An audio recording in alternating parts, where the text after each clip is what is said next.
good afternoon. We thank you. We do appreciate you taking time out and being with us this afternoon right here on Salam Media.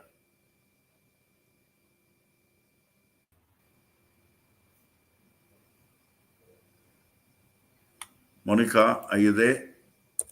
Yes, I'm here. Thank you very much for having me. Can you hear me all right? Yes, I can hear you. I'm just going to get on to my cam as well. In fact, we see you. Obviously, Monica, we've seen what has happened at Al Shifa, and Al Shifa Hospital in Gaza has been a focus for a very, very long time. In fact, since early already in November, there was a lot of focus on the largest hospital in Gaza. And at that point in time, there was talk about a command center, Hamas command center. We know that the IDF had gone in at that point in time. And then in the last 2 weeks, again, we've just seen so much coming out of Al Shifa and the horrific stories that we are hearing. We are talking about, worms eating through corpses, all sorts of things. And I suppose this is the reason why Doctors Without Borders, and I know for a long time, you have been expressing major concerns in terms of not only Al Shifa, but generally the whole status of medical care, the destruction of medical facilities, all of that has been a major concern, Monica. Yes, and MSF is horrified that the Al Shifa hospital is in ruins now. It's in ruins after a 14-day long operation by Israeli forces and in and around this facility. And it's Gaza's largest hospital. It's now out of service. Given the extent of the destruction, people in the north are left with very few healthcare options. Well, definitely. And I think just looking at, MSF and also Doctors Without Borders, and, apart from just expressing, or being horrified at what is actually happening, just generally, I think, as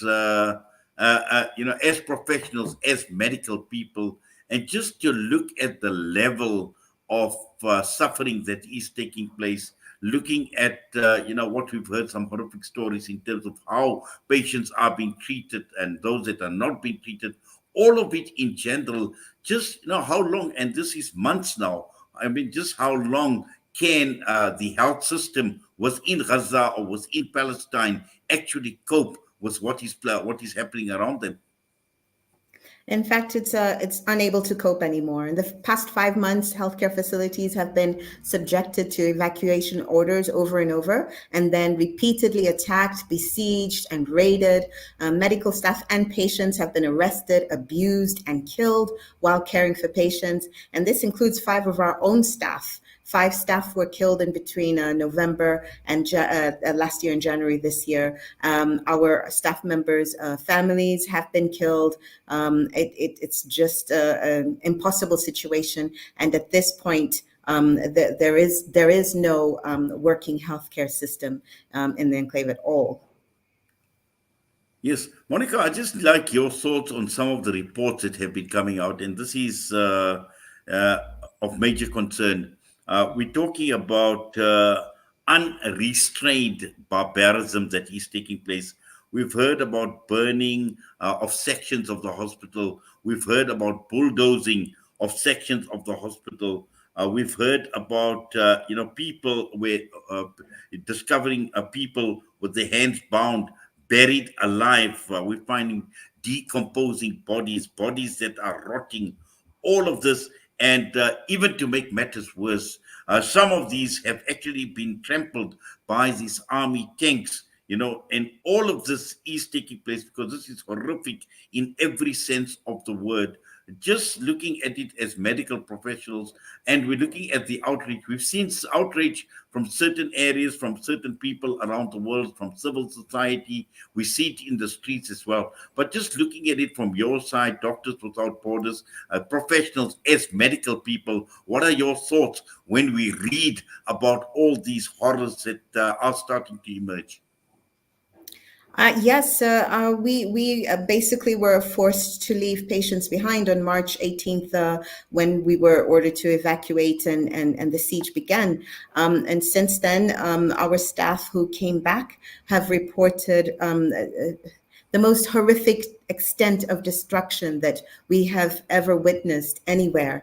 And we have seen the people have been killed and a lot of casualties have taken place. Out of the people who've been killed, this includes patients and medical staff. There are bodies lying in the street, according to the reports of the teams that have gone back. We've seen some pictures of our own offices and healthcare facilities within the hospital itself, completely bulldozed to the point where it's non-existent. And we've also heard about mass arrests of medical staff and people in and around the hospital. And this violence and heavy fighting have impacted MSF's other clinics located near the hospital. There's huge damage. All our staff is in shock. They've damaged offices, clinics, cars, generators, and of course, like I said before, reports of bodies lying in the street. Yes. Now, I know MSF obviously has been reaching out to the world and reaching out to the powers that be, and even to the extent of reaching out to the United Nations, to the Security Council in terms of a ceasefire, because, because of the conditions that you speak about and the dangers associated to your own members as well. And a few weeks ago, I had an opportunity to talk to a doctor out of Canada who offered her services, and she spent about 8 days. And that is how long she basically lasted, and she had to get out because it was just getting too dangerous. And working under these conditions for the doctors, really, it's not on. But also just looking at the powers that be, reaching out to the UN. What is the UN telling MSF or Doctors Without Borders? We feel that the UN Security Council is stopping short of demanding this sustained ceasefire and unimpeded humanitarian access to the entire strip. We cannot fall short of that. We have to continue calling for this on a daily, on an hourly basis, and basically calling on Israeli authorities to lift the inhumane and unlawful siege of Gaza and allow humanitarian organizations such as MSF to provide life-saving aid across Gaza safely and without impediments and at a scale that will meet medical needs, which is not happening right now. So we continue to ask anybody who's got any influence, any authority anywhere, to put pressure on the people who can make this happen, to make it happen immediately. Yes, and Monica, just apart from reaching out to the UN, how else is MSF responding to this war in Gaza? MSF is still present in Gaza, and we are still with our national and international staff trying our best to provide medical needs. As you know, that this is almost impossible because of blockades of medical supplies that are stuck at the Rafah border, are not allowed to get in. We're now not being allowed to take staff into Gaza because we're not being granted the proper paperwork in order to do that. But we still continue trying to push as much as possible so that we are able to go in and continue our work. We should be allowed to bring in medical supplies, food, water, anything that is needed to provide basic humanitarian care and medical care to the people in Gaza. Monica, I'm just going to put you on hold for a minute or so. We've got an ad break, and we'll come back. And I just want to engage a bit more, just to talk about what is happening on the other side of the border in terms of MSF, and in the event of a ceasefire, just in terms of preparedness, and just to understand some of the other logistical nightmares and challenges that MSF is actually faced with.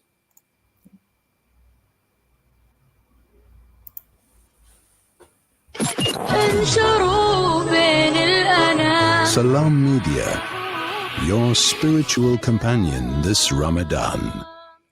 World-class financial services only at Sapphire Global, your financial partner. If you are looking for Islamic Sharia and ethical financial products, look no further. Sapphire Global offers a wide range of financial service offerings from short-term to life and investments. A full-service center with all financial requirements under one brand. Our highly skilled and experienced consultants are ready to help protect your financial future. Contact us on 041 001 0184 or visit our website on www.sapphireglobalfs.com. Sapphire Global is an authorized financial services provider. The Muslim Ummah asked, and by the mercy of Allah subhanahu wa ta'ala, Emergivac Sharia has delivered.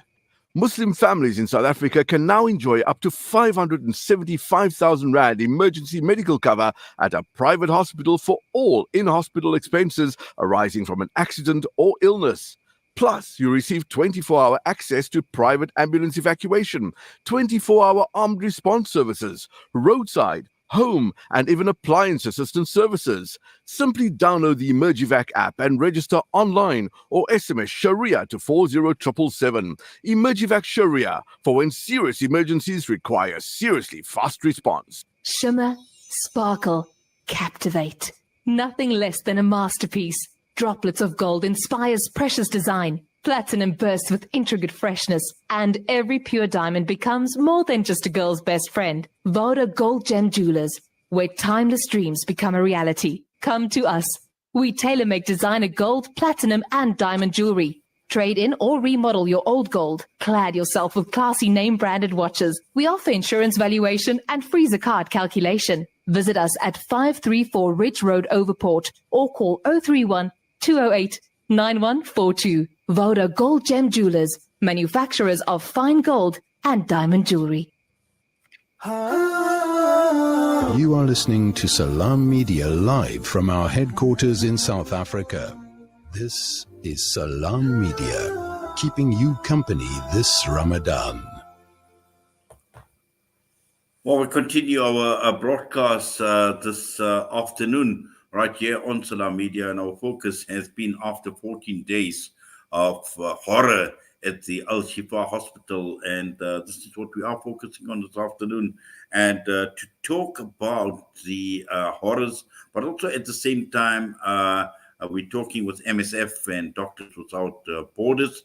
We're talking about their reaction, and obviously their reaction is one that has been horrific and appealing to the powers that be, the United Nations, and also at the same time physical presence in Gaza. Now, we know Doctors Without Borders have been providing medical and psychological assistance to people affected by this long-term conflict. And this conflict is not only since October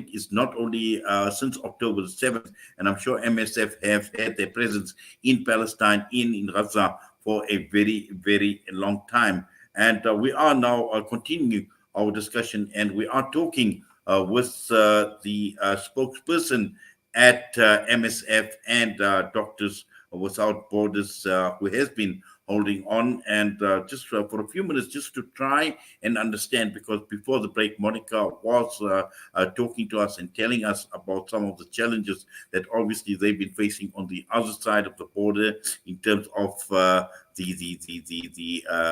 medication that needs to go in. And let's get Monica Genya back online. Monica, are you back with us? Monica? Yes, thank you for having me. Okay, there we go. I think we just lost you there. There was a bit of a signal problem. Monica, let's just talk about what's happening on the other side of the border. And obviously, it's not only Doctors Without Borders, but we know that many relief organizations, aid organizations, and we're talking of thousands upon thousands of trucks that are actually holed up on the other side, on the Egyptian side of the border. And I'm sure there are huge challenges. There are massive challenges. So it's, and I would say the same for Doctors Without Borders, because I'm not too sure, is there a shortage or is there enough medication to actually go into Gaza? Is there enough equipment, medical equipment, all of that? But we know that there are huge delays. There are massive delays on the side, on the Egyptian side of the Rafah crossing, waiting to go into Gaza. Absolutely. So we along with other aid organizations, as you said, have been waiting on the other side of the Rafah border in Egypt with tons and tons of medical equipment, with food, with water, with fuel, even all the things that we need to do in order to get the medical and humanitarian aid to the places where it's needed within Gaza, but getting it released in a timely manner to get into Gaza has been impossible. It is released on a very slow basis, and we cannot keep up with the needs. We also have people, we have personnel who are ready to be deployed, standing by so that at any minute, if we're given the green light, they can go in. Some have been able to go in, again, at a very, very slow rate.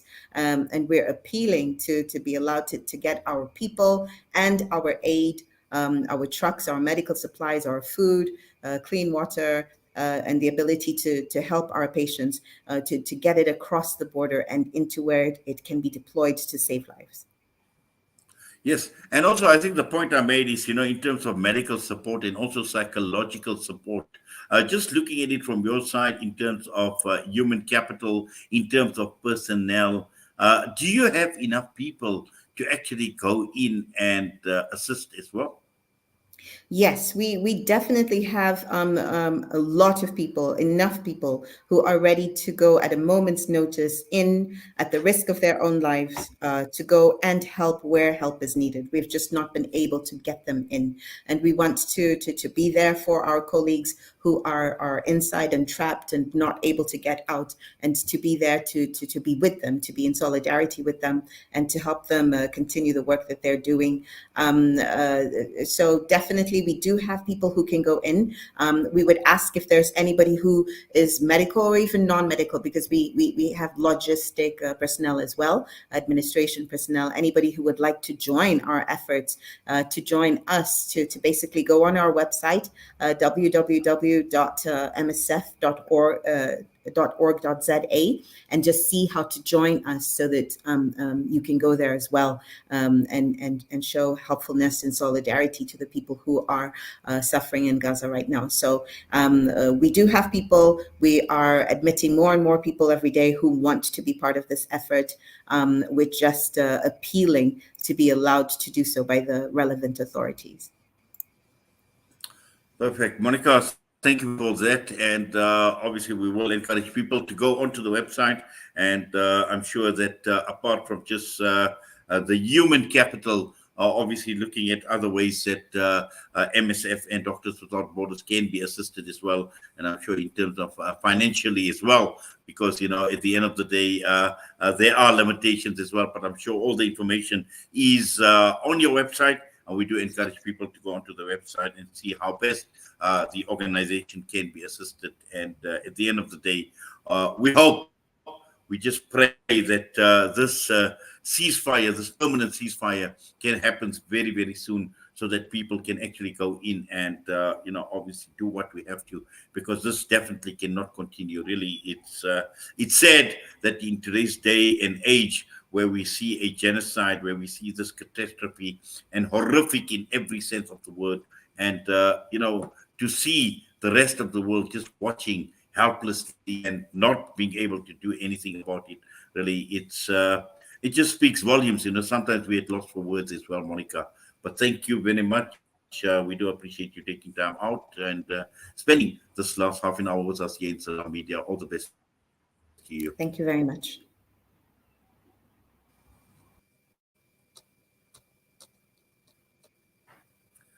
Monica Genya with us this afternoon. And with that, we're going for a break. We come back, we'll be joined by Maulana Uwais Dokrat and Michael Twain.